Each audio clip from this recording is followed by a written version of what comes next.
திசை தெரியாத கப்பல் போல் இருக்கும் அதிமுகவால் வடசென்னையில் வெற்றி பெற முடியாது என்று அந்த தொகுதியில் போட்டியிடும் பாஜக வேட்பாளர் பால் கனகராஜ் தெரிவித்தார். வடசென்னை தொகுதியில் பாஜக வேட்பாளராக களமிறங்கும் வழக்கறிஞர் பால் கனகராஜ் பாஜக வடசென்னை தொகுதி அலுவலகத்தில் செய்தியாளர்களை சந்தித்தார். அப்போது பேசிய அவர், திசை தெரியாத கப்பல் போல் இருக்கும் அதிமுக வடசென்னையில் வெற்றி பெற முடியாது என்று கூறினார். தான் வெற்றி பெற்றால் வடசென்னை பகுதியில் சட்டத்தை மீறி செயல்படும் தொழிற்சாலைகள் முடக்கப்படும் என்று குறிப்பிட்டார். பள்ளிக்கூடங்கள் அதிகம் கட்டப்படும், போக்குவரத்து நெரிசல் குறைக்கப்படும் என்றும் பால் கனகராஜ் தெரிவித்தார். வாக்கும் நான் கொடுக்க தயாராகவில்லை. ஆனால் என்ன தேவை இருக்கிறதோ அதை நிறைவேற்ற என்பதை ஆணித்தரமாக சொல்லிக் கொள்கிறேன். சொல்ல வேண்டும் என்று சொன்னால் இங்கு நல்ல கல்வி இல்லை என்று சொன்னால் நல்ல பள்ளிக்கூடங்கள் இல்லை. நவோதயா பள்ளிக்கூடம் இங்கு கொண்டு வரப்பட்டிருக்கிறது மத்திய அரசினால். இன்னும் பல பள்ளிக்கூடங்கள் கட்டப்படும். பல இலவசமான பல மொழிகள் கற்றுக்கொள்ளக்கூடிய வாய்ப்பினை ஏற்படுத்தி கொடுப்பேன்.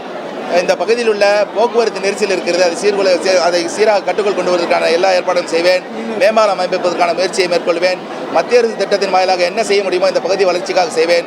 இங்கு இந்த சுற்றுப்புற சுகாதார சூழல் கெட்டிருக்கிறது என்று எல்லோருக்கும் தெரியும்.